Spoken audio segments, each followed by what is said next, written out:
Okay, and number 1, what is the value of x? So again, we talked about how if you have an exterior angle of a triangle, then it is equal to the sum of the two interior angles. So 20 plus what would give you 70? That would be 50. In number 2, what is the solution? So there's 2 ways you could solve this. You could put it into Desmos, graph it, find the x-intercepts, or you could use the x-chart to factor this and solve it. So if you're using x-chart, just as a reminder, you're looking for 2 numbers that multiply to be -10 and add to be -3. So 2 numbers that are factors of -10. Well, that could be negative or +1, negative and +10, or they could be 5 and 2. So thinking about 1 and 10, there's no way to add 1 and 10 positives or negatives to get a -3. But 5 and 2, 5 minus 2, does not give me a -3. It gives me +3. So instead, if we make the 5 the negative number, then that would be -3 when you add them. So our numbers are -5 and +2. So then we are going to factor. So that's x minus 5 times x plus 2 equals 0. And then we solve. So x minus 5 equals 0 and x plus 2 equals 0. And solve for x. So x equals 5 or x equals -2. So our answer is 5 and -2.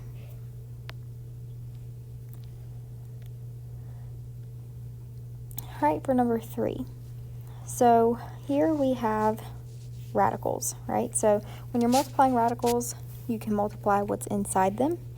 So here we would have the square root of 175 times 21 times x to the 5th times x times y to the 3rd times y to the 8th. So let's see what that gives us. What is 175 times 21? Okay.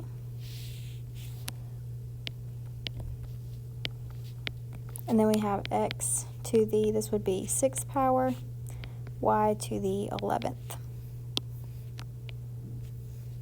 Right, now, the square root of 3675 is probably not a whole number, but we'll see. No, it's not.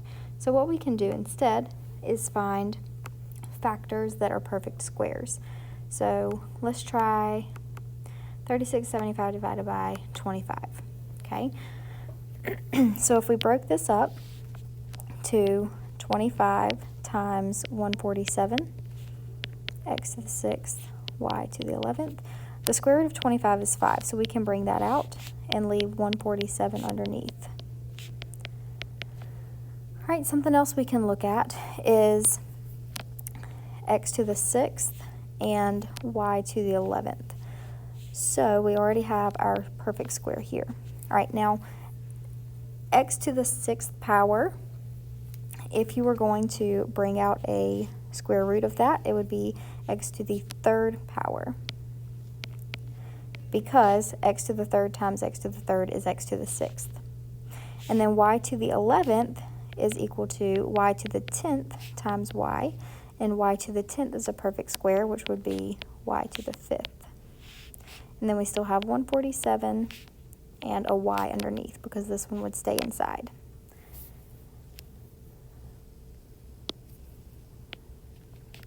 Okay, so now let's see if we can reduce the square root of 147 anymore. So 147 divided by what's a possible perfect square? I'm going to try 9. That's not a good one. What about 4? That's not a good one. What about 16? Nope. 25? Nope. What about 36? Nope. 64? Nope. Let's see. What are some other ones? 81? Nope.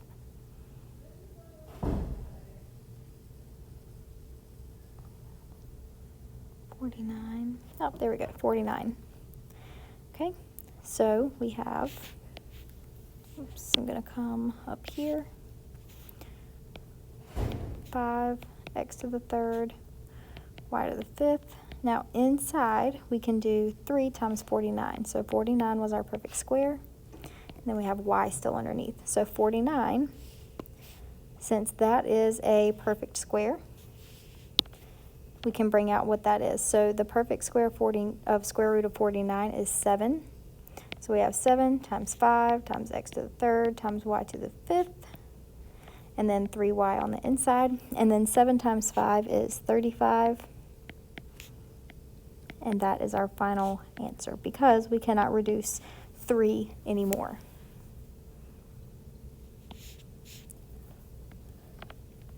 Okay, number 4.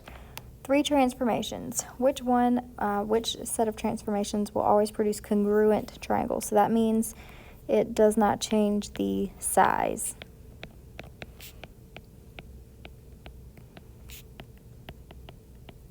So dilation is the only one that changes size. So our only option here is D. Okay. Which of the following represents the graph of the equation below?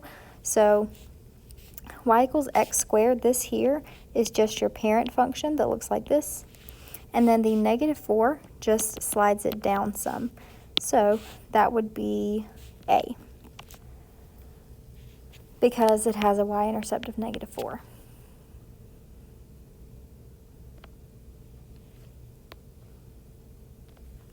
Okay. All right, now this one, you may not remember this one. This is rationalizing the denominator by using conjugates. So we're going to multiply the top and the bottom, by the square root of 3 minus the square root of 6.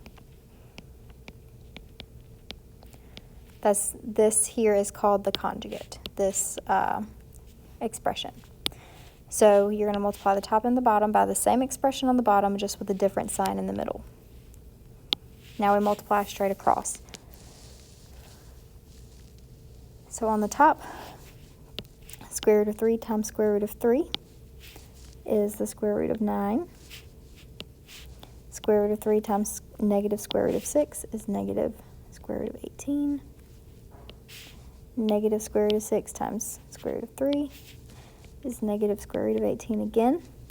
And then negative square root of 6 times negative square root of 6 is positive square root of 36. Then on the bottom, same process, but it's actually a little easier. So square root of 3 times square root of 3. Then here's the not tricky part, but kind of tricky. Square root of 3 times negative square root of 6. And then we have square root of 6 times the square root of 3. So here, that's a positive square root of 18, and so those cancel out. Then square root of 6 times negative square root of 6, so minus square root 36. All right, so now this is a lot of roots here, but that's okay. So we have the square root of 9, which is 3, minus, we have 2 square roots of 18, plus, and then the square root of 36 is 6. So on the bottom, the square root of 3 is, or square root of 9 is 3, minus the square root of 36, which is 6. Okay, now continue simplifying. So 3 plus 6 on the top is 9, minus 2 square root of 18. 3 minus 6 is negative 3. Now what we want to do is simplify this radical. So the square root of 18 can be broken down to 9 times 2. And 9 is a perfect square. So that's going to give us 9 minus 2. And the square root of 9 is 3, so I'm pulling out a 3 and leaving the 2 inside. Then negative 3 on the bottom. Keep simplifying. So 9 minus 6 square root of 2 over negative 3. Now we can simplify even more. So 9 divided by negative 3 is negative 3. and negative 6 divided by negative 3 is positive 2.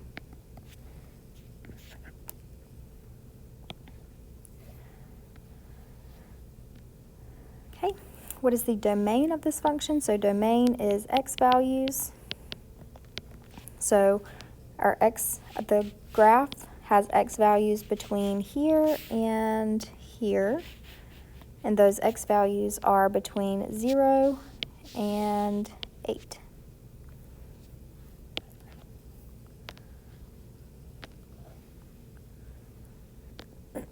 Okay.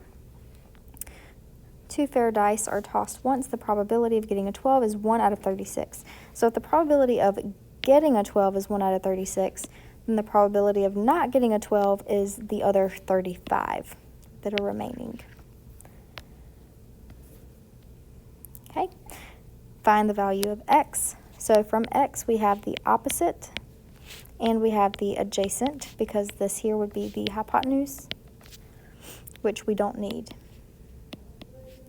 So opposite and adjacent is tangent. So the tangent of x is 19 over 11.